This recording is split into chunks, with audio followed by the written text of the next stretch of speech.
ট্রেনের বিভিন্ন বগিকে চলন্ত পতিতালয় হিসেবে ব্যবহার করছে আউটসোর্সিং ঠিকাদারি প্রতিষ্ঠান এসএ কর্পোরেশনের কর্মীরা।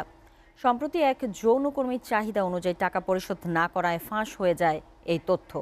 এতে তোলপাড় চলছে সর্বত্রে, কিন্তু খোদ রেলওয়ের পক্ষ থেকেই চাঞ্চল্য করে এই ঘটনা ধামাচাপা দেওয়ার অপতৎপরতা শুরু হয়েছে।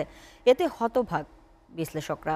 বিষয়টি নিয়ে অভিযুক্ত প্রতিষ্ঠানের বক্তব্য পাওয়া না গেলেও ঠিকাদারের পক্ষেই সাফাই গাইলেন রেলওয়ে পূর্বাঞ্চলের জিএম নাজমুল ইসলাম। দেখুন অমিত দাসের ক্যামেরায় সোহাগ কুমার বিশ্বাসের প্রতিবেদন। গেল ২৬ জুন সিলেট থেকে চট্টগ্রামগামী উদয়ন এক্সপ্রেসের একটি কেবিনের চিত্র এটি।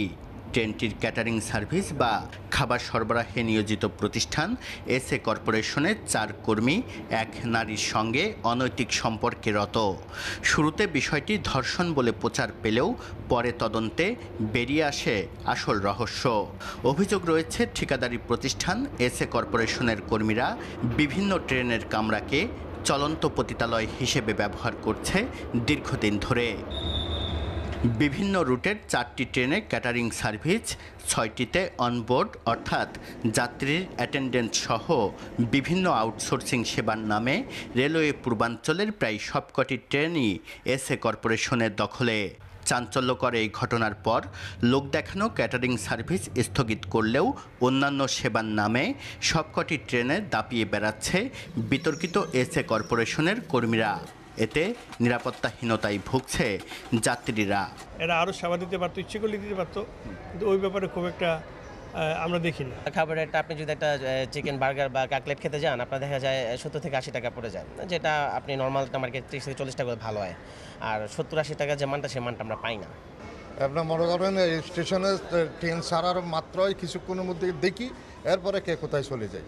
রেলওয়ে সূত্র জানায়, প্রতিটি ট্রেনে ক্যাটারিং সার্ভিস পরিচালনার জন্য 10% হারে বৃদ্ধির শর্তে প্রতি বছর ৩,৩২,৪29 টাকা রেলওয়েকে পরিশোধ করবে সংশ্লিষ্ট ঠিকাদারি প্রতিষ্ঠান। আর অনবোর্ড সার্ভিসের জন্য ১৬ বগির একটি ট্রেনের ক্ষেত্রে প্রতি মাসে ৭ লাখ টাকা বিল পাবে ঠিকাদারি প্রতিষ্ঠান। ২০২১ সাল থেকে ক্যাটারিংয়ের টাকা পরিশোধ না করলেও অনবোর্ডের বিল ঠিকই তুলে নিচ্ছে এসএ কর্পোরেশন। বকেয়া আদায়ে মাঝে মধ্যে একটি করে চিঠি দিয়েই দায় সারছে রেলওয়ে। এতে হতবাক বিশ্লেষকরা। তারা একটি ট্রেনে না, তারা অনেকগুলি ট্রেনেই তারা এই ব্যবসাটি করে। অন্য জায়গায় তো তার ব্যবসা চলছে। আউটসোর্সিংয়ের মাধ্যমে বাইরের কিছু লোককে যোগটা দেয়, ভিতরের বাইরে মিলে লুটপাট করার, এবং ভিতরের গায়ে দোষটা আসে না, আউটসোর্সিংয়ের নামেটা আসে। এটা হচ্ছে নিরাপদ লুটপাটের একটি পদ্ধতি। বিষয়টি নিয়ে বক্তব্য জানতে এসএ কর্পোরেশনের কর্পোরেট অফিসে বারবার ধর্ণা দিয়েও কারো বক্তব্য পাওয়া যায়নি। এমনকি মুঠোফোনও রিসিভ করেননি প্রতিষ্ঠানটির স্বত্বাধিকারী বিতর্কিত ঠিকাদার শাহ আলম।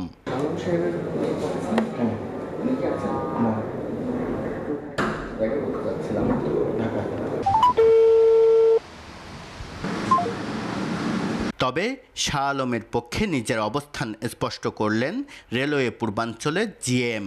মালিক তো আর বলে দেয় নাই যে আপনি এই কাজটা করেন গিয়ে, তার জন্য তো সে খেসারত তো দিচ্ছেই। তার 4টা ট্রেনের আপাতত তাকে তার ক্যাটারিং সার্ভিস পরিচালনা থেকে বন্ধ রাখা আছে।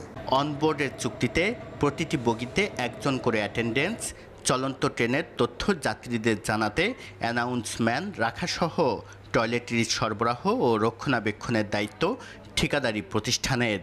কিন্তু এসব সেবা শুধু কাগজ কলমেই সীমাবদ্ধ। আমরা এসএ কর্পোরেশনের মাধ্যমে অ্যাটেন্ডেন্ট হিসেবে আছি। আমরা যাত্রীদের যতটুকু সম্ভব আমরা যাত্রীকে সেবা দিয়ে থাকি। সোহাগ কুমার বিশ্বাস, এসএ টিভি, চট্টগ্রাম।